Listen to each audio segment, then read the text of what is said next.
The moving truck was already in my driveway when I pulled up, and it wasn't mine. I sat in the car for a full minute, keys still in the ignition, watching two men I didn't recognize carry a dresser that used to be my wife's up the front walk of my own house. My son Danny stood on the porch, directing them like a foreman. He didn't even look up when I got out of the car.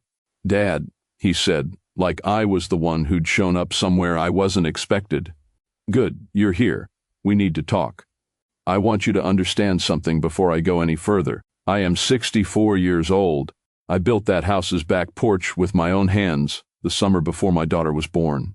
I held my wife's hand in that living room the night we found out the cancer wasn't going into remission. That house was not just wood and drywall to me. It was the last place Marion's laugh still lived. And in 20 minutes, my son was going to try to take it from me. If that image, a father standing in his own driveway watching strangers move furniture into his house, already has your stomach in a knot, you're in the right place. Hit subscribe and drop a like right now, because what happens at that dinner table tonight is going to make you furious, and I need you here for every part of what comes next. Let's go back to that porch. Danny's wife, Priya, came out behind him carrying a lamp I'd never seen before. She smiled at me the way you smile at a photograph, polite, distant, already deciding I wasn't worth much of her attention. "Mr. Reyes," she said, "we didn't think you'd be back from the hardware store so soon." She's rehearsed that. I could hear it in the flatness of it, the way people talk when they've practiced a line in the mirror. I hadn't been at the hardware store. I'd been at the cemetery, like I was every Tuesday, sitting by Marion's headstone telling her about the roses that weren't blooming right this year. But I didn't say that. I just nodded and walked past them into my own kitchen, where the smell of my mother-in-law's old brisket recipe, Danny's favorite, the one thing he'd asked me to make for dinner tonight, was thick in the air. I'd made it because he told me he wanted to talk about something important. I thought maybe it was good news. A promotion. A baby, finally, after 3 years of trying. I stirred the gravy and let myself hope for something good, the way you do when you haven't had much good in a long time. I should have known better. Dinner started normal enough. Danny talked about work. He sells commercial insurance out in Allentown, does well for himself, better than I ever did. Priya talked about her sister's wedding in October. The autumn light came in low and gold through the kitchen window, the same window Marion used to stand at every October evening of her life, watching the maple in the backyard turn. Then Danny set his fork down. Careful, deliberate. The way a man sets something down when he's about to say something he's decided in advance. "Dad, we need to talk about the house." "Here it is. Priya and I have been thinking. This place is too big for one person, and with the baby we're hoping for next year." He glanced at her, and she nodded, encouraging him like he was giving a presentation. "We think it makes sense for us to move into the master bedroom. It's got the attached bath, more closet space, better for a nursery down the line." I set my own fork down slower than his. "And where," I said, "would I be sleeping?" Danny didn't flinch. That's the part that still gets me, even now. He didn't flinch, didn't hesitate, didn't look at his dead mother's kitchen or think for 1 second about what he was asking. "The storage room off the garage. We already measured. It'll fit a twin bed fine. Or," he said, and here his voice went hard in a way I'd never heard from him, not once in 31 years, "you could get your own place. Might be time anyway, Dad. Big house, just you. Doesn't make sense."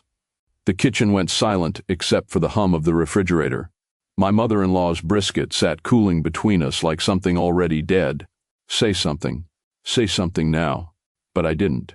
I looked at my son who I'd raised alone the last 8 years of Marion's life while she got sicker and sicker, who I'd put through Penn State on a factory foreman's salary, who I'd co-signed his first car loan and his first mortgage, and never once asked for $1 back. And I understood, all at once, with a clarity that felt like falling, that he had already decided this. Tonight wasn't a conversation. It was an announcement. "The storage room," I repeated. "Or get out," Priya said, and smiled again, that same photograph smile. "We're not trying to be cruel, Mr. Reyes. It's just practical." Practical. The word sat in my chest like a stone dropped down a well, and I swear I could hear it hit bottom. I didn't argue. I want you to sit with that because I know what you're thinking, that I should have screamed, thrown them out, told them exactly whose name was on that deed. And believe me, some part of me wanted to. But I've buried a wife. I've stood in a hospital hallway and made the decision to turn off a machine. There's a kind of grief that teaches you silence isn't weakness. Sometimes it's the only thing left that's still yours. So I stood up from the table, carried my plate to the sink, and rinsed it like it was any other Tuesday night. Behind me I heard Danny exhale, like he'd been holding his breath through the whole thing, relieved that his father hadn't made a scene. He thinks he won. I walked upstairs to the bedroom Marion and I had shared for 29 years. Her reading chair was still by the window, the cushion permanently shaped to her body in a way I could never bring myself to fix. I sat down in it, the way I did most nights, and I looked out at that same maple tree, its leaves just starting to turn at the edges, early September in Lehigh County, the light already going thin and gold in the evenings, the first cold snap still a few weeks off. I thought about the deed sitting in the fireproof box in my closet. Marion's name had never been on it. A mistake from 30 years ago that had eaten at me with guilt for decades, back when the house was worth a fraction of what it is now, back when it felt like an oversight instead of what it had actually become. Mine, only mine. It was always only mine. Downstairs, I could hear Danny and Priya already talking through paint colors for what they were calling the nursery. Laughing, already so sure. I sat in Marion's chair until the house went dark and quiet around me, until the only sound left was that refrigerator hum, and, somewhere out past the window, a neighbor's dog barking at nothing. And somewhere in that stillness, an idea began to take shape. Not rage, not yet. Something colder and steadier than rage. Something that felt, for the first time in 3 years, like purpose. They want the house so badly. Let's see how badly they want it when it isn't mine to give. I didn't know yet exactly what I was going to do. But I knew, sitting in my dead wife's chair, listening to my son plan a nursery in a room he didn't own, I knew I was done being quiet in the way they thought I was being quiet. There's a difference between giving up and going still. They were about to learn which one this was. The next morning, I made coffee like nothing had happened. That was the first lesson I taught myself in the weeks that followed. Grief and rage both want you to make a scene. Neither one gets you anywhere. So I stood at that same kitchen window, watching the maple drop its first real handful of leaves onto the back porch I'd built, and I let Danny and Priya believe exactly what they wanted to believe, that I was a tired old man who'd folded without a fight. Let them believe it.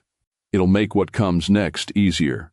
By the second week of September, they'd already moved half their things into what used to be my bedroom. I slept in the storage room off the garage, on a twin mattress Priya had ordered without asking me, surrounded by boxes of Marion's old sewing patterns and Danny's Little League trophies. Every night I lay there and stared at the ceiling and let the humiliation settle into something useful. Because here's what they didn't know, what they'd never once bothered to ask. The deed to that house had been in my name, mine only, since 1994. Marion's name was never added, not out of any decision between us, just a paperwork oversight during a refinance that neither of us ever got around to fixing. For 30 years I'd carried a quiet guilt about that, like I'd cheated her out of something. Now, sitting in a storage room that smelled like mothballs and old cedar, that mistake felt like the only thing standing between me and disappearing entirely. They think this is their house. It has never once been their house. I called my nephew Colin first, not because I trusted him with everything, but because he was a real estate agent out in Bethlehem, and he owed me a favor from years back, when I'd co-signed a loan for his first office space. I met him at a diner off Route 22 on a gray Thursday morning, the kind of low, flat October sky Pennsylvania gets right before the leaves finish turning. I want to know what the house is worth, I told him, quietly, and I don't want anyone in my family to hear about this conversation, not Danny, not anybody. Colin studied me over his coffee for a long moment. He knew about dinner. Danny had apparently mentioned it to his mother, my sister-in-law, in passing, framed as a family decision everyone was fine with. Uncle Bob, he said carefully, what are you thinking about doing? I'm thinking about taking back the only thing I have left that's still mine. I'm thinking about a lot of things, is what I actually said. Just get me the number. 2 days later, he called. The house, 3 bedrooms, a finished basement, a half-acre lot 15 minutes outside Allentown, was worth almost $400,000. I'd bought it with Marion in 1991 for $68,000. I sat with that number for a long time. It wasn't just money. It was proof. Proof that the thing my son wanted to carve up and hand pieces of to his wife wasn't some tired old house he was doing me a favor by letting me keep a room in. It was worth more than he'd made in 5 years at that insurance office, and it was entirely, legally, only mine. I started small, careful, the kind of moves nobody notices until it's too late to stop them. I told Danny I was getting my affairs in order, a phrase that works like magic on adult children because it makes them uncomfortable enough to stop asking questions. I met with an estate attorney named Denise Kowalczyk in a strip mall office in Whitehall, and I told her exactly what I wanted: to sell the house outright, fast, for cash, to a buyer who understood the current occupants were not part of the deal. They're not on the deed, Denise confirmed, flipping through the paperwork I'd brought her. Not the daughter-in-law, not your son. This is entirely your decision to make, Mr. Reyes. But I have to ask, are you sure? This is a big step. Am I sure? I thought about Danny's face at that dinner table, flat and unbothered, telling me to move into a storage room like I was inventory that had overstayed its welcome. I thought about Priya's smile, that photograph smile, calling it practical. I've never been more sure of anything, I told her. Through October, I lived a kind of double life inside my own house. In the mornings, I'd nod along while Priya showed me paint swatches for the nursery, pale yellows and soft grays. And I'd say things like that. It's nice and whatever makes you happy, while some cold, steady part of me was already picturing that room belonging to someone else entirely. In the evenings, after they'd gone to bed in the room that used to be mine, I'd sit in the storage room with my laptop and look up apartment listings 2 hours west, up in the mountains near where Marion and I had honeymooned in the Poconos 40 years ago, a place called Tannersville, small, quiet, close enough to breathe but far enough to disappear. I found a place, a 1-bedroom with a stone fireplace and a view of Camelback Mountain, 30 minutes from where Marion and I had watched the sunrise on our second morning as husband and wife. I put down a deposit using a savings account Danny didn't know existed, one I'd kept separate since before he was born, out of some instinct I never questioned until now. Nobody in that house had any idea, not one clue. The closing happened faster than I expected. 12 days, cash buyer, a young couple named the Feldmans relocating from Scranton for the husband's new job at Street Luke's. Denise structured the sale with one specific clause, one I made her write in twice to be sure it was airtight. Current occupants are not party to the sale and are to vacate within 30 days of closing, per standard. Pennsylvania landlord-tenant notice requirements, since legally, without their name on anything, Danny and Priya were nothing more than unlisted residents living in a house that was about to belong to someone else entirely. I signed the papers on a Tuesday morning in early November, in Denise's strip mall office, while Danny was at work in Allentown, and Priya was at a prenatal yoga class she'd started going to that fall. I remember my hand shaking slightly as I signed my name, not from doubt, from something closer to grief. The last piece of the house that had been Marion's and mine, gone, sold to strangers. The maple tree in the backyard, now technically the Feldmans' maple tree. I'm sorry, Marion. I hope you understand. I hope, wherever you are, you're not disappointed in me. I need to pause right here, because Bob just signed away the house he built with his own hands, the last place his wife's memory lived, and he did it without telling a single person in his family. That's not a small thing.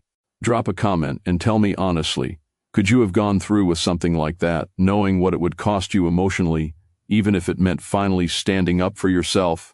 And tell me where you're reading this from tonight. I want to know who's sitting with me through this part of the story.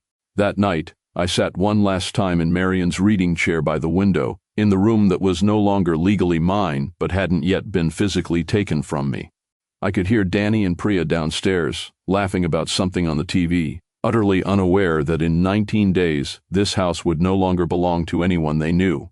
I took Marion's recipe box down from the closet shelf, the one with her handwriting still on the index cards, brisket and apple crumb pie, and the pot roast she made every New Year's, and I packed it carefully into a single box I planned to take with me. Everything else, the furniture, the dishes, 30 years of accumulated life, I left exactly where it stood. Let them have the furniture. Let them have the paint swatches and the nursery colors. None of it was ever going to be theirs to keep. I gave myself 8 days to move out quietly, piece by piece, box by box, always while they were at work or at yoga, never explaining, never announcing. Danny would occasionally ask, almost absently, why I was cleaning out the garage, and I'd just tell him I was donating some old things. He has no idea. None of them have any idea what's coming. On the 9th day, I loaded the last box, Marion's recipe cards, a framed photo from our wedding, and nothing else, into my car in the early gray light before sunrise. The first real frost of the season silvering the grass across the lawn I'd mowed for 30 years. I stood in the driveway one last time, looking up at the bedroom window that used to be mine, and I felt something I hadn't felt since Marion died. Not triumph, not yet. Something quieter, something that felt, for the first time in 3 years, like the ground under my feet was finally, undeniably solid again. I got in the car and drove west, toward the mountains, toward a life my son and his wife didn't even know I was building. They still thought I'd left the storage room to go stay with a friend for a while. They had no idea I'd already sold the roof over their heads, and that in 19 days a moving truck that wasn't theirs was going to pull into that driveway, and this time, nobody would be asking them what they wanted. The apartment in Tannersville was small enough to be swept clean in 20 minutes, and warm enough, with that stone fireplace going, that I stopped noticing the cold outside by my second week there. I want you to picture it, because it matters. Not a mansion, not some fantasy of revenge-fueled luxury.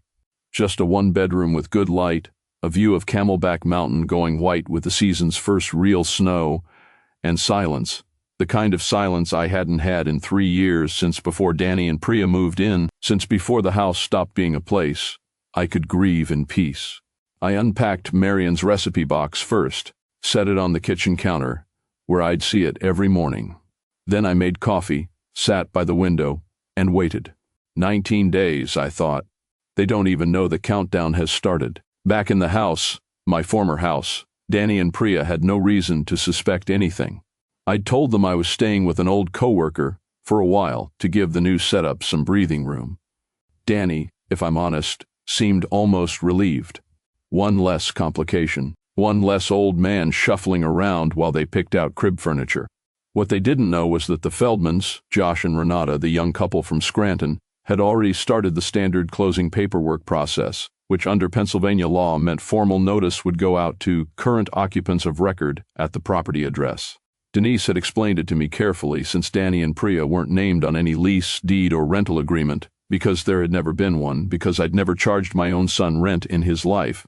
They legally qualified only as unlisted residents. The notice period was 30 days from closing. Standard. Clean. Nothing dramatic. Just paper doing what paper does. The letter went out on a Thursday in mid-November, sent to the house, addressed simply to current occupant. Priya, I found out much later, saw it in the mail pile that weekend, sandwiched between a pizza coupon and a car insurance flyer. She didn't open it. Junk mail, she told Danny. Some kind of scam, probably. I already tossed the rest of that stuff. She threw it in the recycling bin without reading a single line. I need to stop right here, because that single decision, one busy, distracted moment, one letter tossed without a second thought, is the hinge this entire story swings on. Isn't it strange how the biggest turning points in our lives so rarely announce themselves? Keep going, though, because what happens on moving day is the part you've been waiting for. I drove down from the mountains twice during those 19 days, always careful, always at hours I knew the house would be empty. Once to walk through with the Feldmans, who were kind, soft-spoken people, clearly a little uneasy about the situation but reassured by Denise that everything was fully legal and documented. Once just to sit in my car across the street at dusk, watching lights come on in windows that used to be mine. feeling something twist quietly in my chest that I still can't fully name. Not guilt, exactly. Something more like mourning a version of my family I'd been hoping, right up until that dinner table in September, still existed. They had a choice too, I reminded myself, sitting there in the cold car. I didn't put that word in Danny's mouth. Practical. That was hers. That was theirs. On the morning of December 3rd, a hard, bright, blue sky Tuesday, frost thick on every windshield on the street, a moving truck pulled into the driveway that used to be mine. It wasn't Danny's truck. It belonged to Josh and Renata Feldman. I wasn't there for it. I want to be honest with you about that. Some part of this story you might expect me to describe firsthand, standing in the yard, watching my son's face crumble in real time. That's not what happened. I heard about it 2 days later from Colin, who heard it from his mother, who heard it from a neighbor on the street who'd watched the whole thing unfold from her porch with her coffee going cold in her hand. Danny had come home from work to find a moving truck in the driveway and 2 strangers directing men to carry furniture out of his bedroom, my old bedroom, while Renata stood on the porch holding paperwork with my signature on it. He didn't understand. Of course he didn't. He'd never once, in 3 months of living in that house, thought to ask who actually owned it. He'd simply assumed. The way you assume the ground will hold your weight until the day it doesn't. According to the neighbor, Danny went pale reading the closing documents, then furious. Then, she said, something that looked a lot like he might cry, standing there in his work clothes in the middle of December, watching strangers carry his pregnant wife's maternity clothes out to a curb because there was nowhere left inside for them to go. He called me 4 times that afternoon. I let all 4 go to voicemail. Not yet, I thought, sitting in my apartment with the fire going, watching snow gather on the mountain outside my window. Let it sit. Let him feel it the way I felt it at that dinner table. I finally called him back that evening, once the sun had gone down over Camelback and the whole valley outside my window had gone dark and quiet and still. Dad, his voice cracked on the word. Dad, what did you do? What the hell did you do? Here it is. The anger, the disbelief. Let him get it out. I sold the house, Danny. You. A long silence. I could hear Priya crying somewhere behind him, could hear the specific, hollow echo of an empty room, could picture them both standing in a driveway that no longer belonged to anyone they knew, boxes stacked around them in the cold. You sold our house? Without telling us? Where are we supposed to go? Priya's 7 months pregnant, Dad. 7 months. We have nowhere.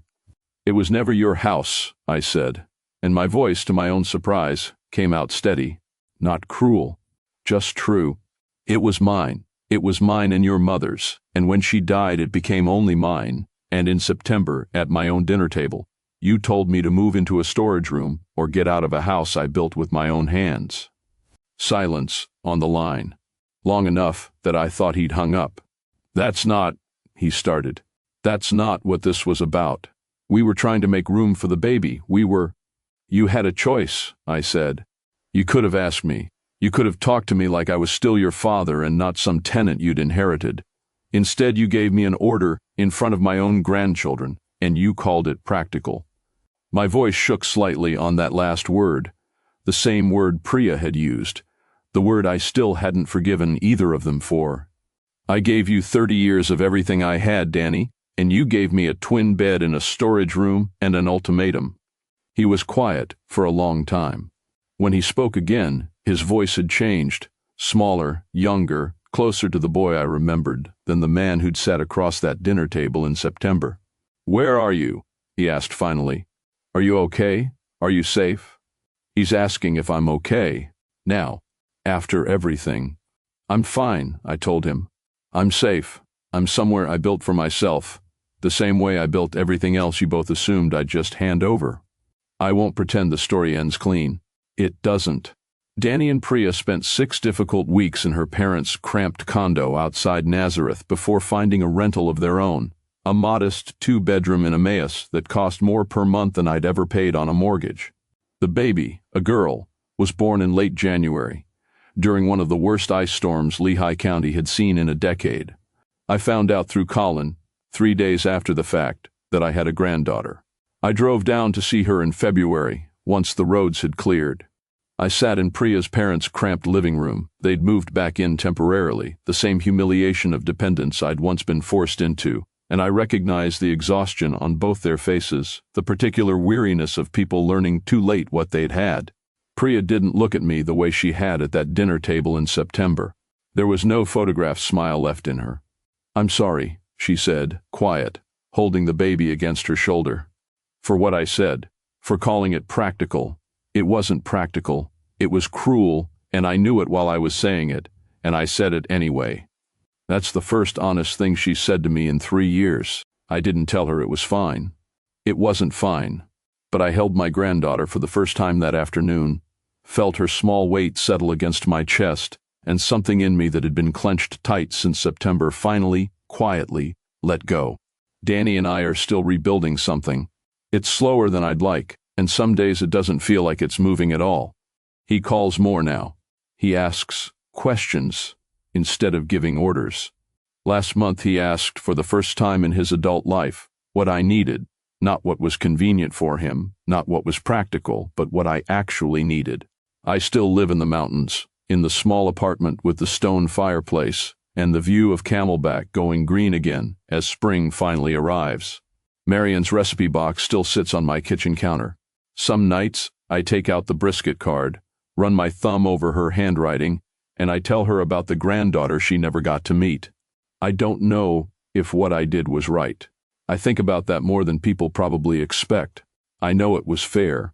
I know it was earned. But there's a difference between winning and being at peace, and some nights, those two things still feel very far apart.